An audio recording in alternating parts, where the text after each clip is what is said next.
In today's video, we are going to be preparing this Amorphophallus Atroviridis, also known as the Voodoo lily. We're going to be preparing it for its winter dormancy.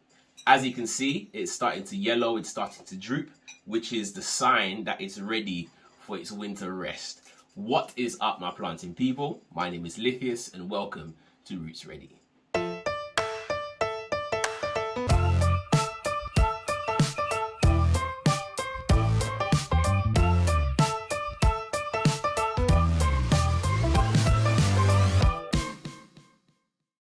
So this Amorphophallus I purchased in the summer this year, or towards the end of summer. So I haven't had it for a terribly long time, and I haven't been able to enjoy it over the summer period. So this is going to be my first time preparing this for winter dormancy. So I've done a lot of research on this to ensure that I'm able to do it properly, and I'm going to share it with you guys today. So the Amorphophallus, just like a lot of other plants with a bulb, tend to take a winter rest.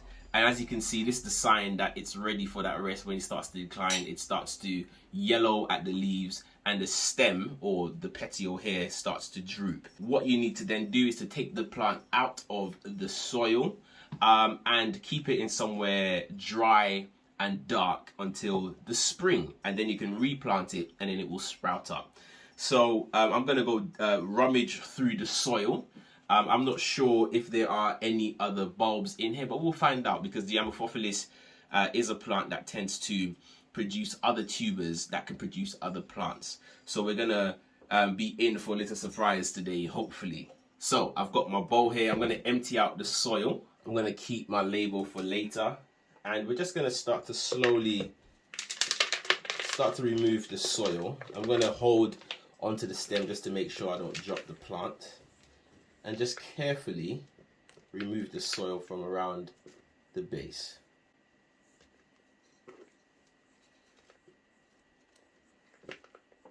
Now the reason you want to be careful, because as I said, the Amorphophallus does produce some tubers.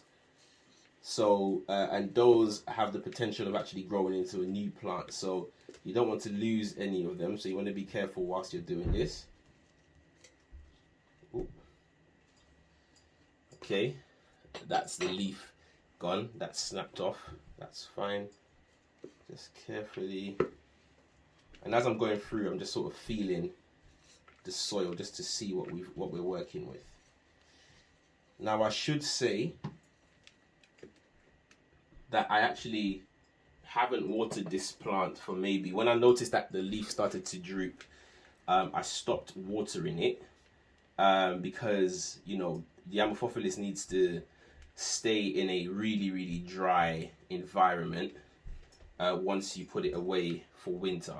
So because of that, I sort of pulled back on my watering, and the soil is still relatively moist. Wow, look at the size. Look at the size of this tuber. Wow. So don't worry about keeping the roots, because we're going to take all of those off anyway. So we're just going to remove the soil. Just like so. And again, we're just feeling our way around. And I think, unfortunately, we don't have any offshoots. So this is the eye where the leaf grew out of. So just like so, you can imagine what that would have looked like. And it came off as we were taking the plant out of the soil. And then yeah, this is the potato-like tuber that supports the growth of the plant. This extra bit here would have been last year's growth, because the way this plant grows is that it produces a tuber throughout the growing season. It requires a lot of feed to really size up, and then during the winter dormancy, you will take it out, you store it in a nice cool place. Cool and dry. Dry is very important so that it doesn't rot. And then when you plant it for the following spring, for the following growing season, the plant will use up the energy in this tuber and will grow a new tuber on top of it. So it'll kind of be like layered. So next year, this will be shrunk down as the plant grows a new leaf. And then it will grow a new tuber on top. So in order to have the growth. What you should be expecting year on year is a bigger and bigger and bigger tuber. So you want to make sure that in the growing season, you really do feed this very, very well to encourage that growth. So the next thing you want to do is take your tuber to the sink or outdoors or whatever. Just give it a good wash, getting rid of as much of the soil as possible, just like so. And now we're going to leave it to dry for a couple of hours. So after your tuber is completely dry, there are a number of different ways that you can choose to store it. Some people will store it in dry soil and just leave it there over the winter. Others will store it in a hemp or paper bag. You need to make sure that you do not store this in a plastic bag, because what will happen is that the tuber will release moisture, and because it's in a plastic bag, it's going to get condensation and ultimately rot the tuber. So you want it in something that is capable of breathing. For me, what I'm going to do is I'm going to store it in some newspaper. So I'm just going to make a pouch out of newspaper, like so.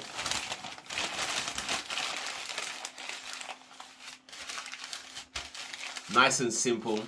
And I'm going to store it in a shelf behind me where I keep all of my plants. Of course, you can make yours look a lot nicer and neater than this, but this is ultimately all you need to do, is store it into something that allows it to soak up that moisture and to prevent any condensation that could cause the tuber to rot. And once you've done that, it's just a waiting game. You've got to wait until spring comes around, and then you can pot it into some really well draining soil and just wait for the process to begin again. Although the growing season starts from spring, what you want to do is check up on the plant regularly throughout the winter, because what might happen is that plant might start to actually push out some growth. And if that does happen, it might mean that the plant is coming out of its dormancy earlier than expected. And then you can repot it into your regular potting mix, well draining, and then start the journey earlier in the year. For example, in the UK, it is getting a lot warmer. We're having warmer winters than we usually used to. So that means that this plant could very well come out of dormancy way before spring begins. So just keep an eye on it. Don't just leave it and forget about it. So check on it. I would recommend maybe once every week, once every 2 weeks. Also, I should mention, if you are lucky enough to be living in a lovely tropical environment right now, this will not apply to you, because the plant will just keep growing year round. This only applies to people who have a winter where it gets colder, that this plant will start to decline slightly. So just bear that in mind. So that was it. Nice, quick and simple. I hope this was helpful for you and your Amorphophallus. But that was it for today. Thank you so much for watching. And as always, keep planting.